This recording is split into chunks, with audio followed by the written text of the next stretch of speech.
বিসমিল্লাহির রহমানির রহিম। সম্মানিত ভিউয়ার্স, আসসালামু আলাইকুম।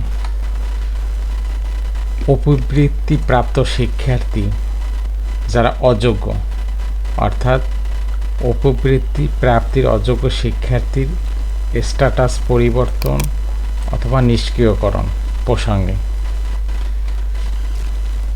যেসব শিক্ষার্থী উপবৃত্তি প্রাপ্তির অযোগ্য, অর্থাৎ কারা অযোগ্য হলো যারা পরীক্ষায় 45% কম নাম্বার পেয়েছে এবং 75% কম উপস্থিতি, আর যাদের বিবাহ হয়ে গেছে, এরা হলো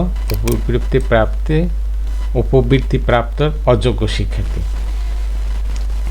এইসব শিক্ষার্থীদেরকে নিষ্ক্রিয় করতে হবে এবং এই নিষ্ক্রিয়করণের সর্বশেষ তারিখ হলো 7/5/2023।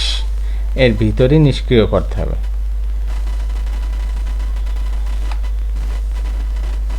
ইউআরএল এই যে নিষ্ক্রিয় করবেন যে ওয়েবসাইটে, তার ইউআরএল দেওয়া আছে। এ হলো ইউআরএল। আমি অবশ্যই ভিডিও ডিসক্রিপশন বক্সে দিয়ে দেবো, আপনাদের কোনো চিন্তা নেই। এবং এটা কিভাবে করবেন এবং এখানে ডিটেলস দেওয়া আছে। তারপর আমি এই কীভাবে নিষ্ক্রিয় করবেন তার ভিডিও পরবর্তীতে দেব। এরপর আসেন, এখানে একটা প্রধান শিক্ষকদের জন্য যে বিষয়গুলো অবশ্যই মাথায় রাখতে হবে, যদি তারা এই নিষ্ক্রিয়করণে ব্যর্থ হয়, তাহলে কোনো অযোগ্য শিক্ষার্থী যদি উপবৃত্তি পায়, তাহলে সম্পূর্ণ দায়ভার প্রধান শিক্ষককে নিতে হবে। সর্বশেষ যেটা আছে, এই উপবৃত্তি অযোগ্য শিক্ষার্থী নিষ্ক্রিয় করতে যে সমস্যাটা আমরা বেশিরভাগ প্রতিষ্ঠানে, সেটা হলো পাসওয়ার্ড। যাদের পাসওয়ার্ড জানা আছে তাদের ক্ষেত্রে লগ ইন নাও হতে পারে, এবং অনেকের পাসওয়ার্ড ভুলে গেছেন, তাদের পাসওয়ার্ড পুনরুদ্ধার করতে হবে, এবং যাদের জানা আছে তাদেরও পুনরুদ্ধার করতে হবে। যদি আমি দেখাই, আমার পাসওয়ার্ড জানা, তারপরও লগ ইন হচ্ছে না। এখন এখানে ইউজার আইডি, নাম্বার এবং পাসওয়ার্ড লগ ইন করলাম, লগ ইন হচ্ছে না, কারণ এই পাসওয়ার্ড পুনরুদ্ধার করতে হবে। এখন কিভাবে পাসওয়ার্ড পুনরুদ্ধার করবেন এ বিষয়ে আমি ভিডিও দেবো, এখানে একটু দেখিয়ে দিচ্ছি, একদম সহজ। প্রথমে এই যে দেখেন,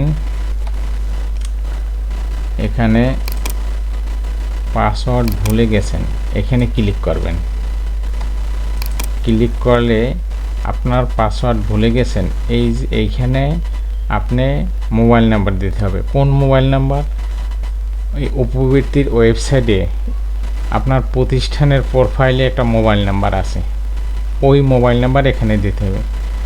দিয়ে তারপর আপনি এই যে দেখুন ওটিপি সেন্ড, ওটিপি সেন্ডে ক্লিক করলে ওই নাম্বারে একটা ওটিপি যাবে।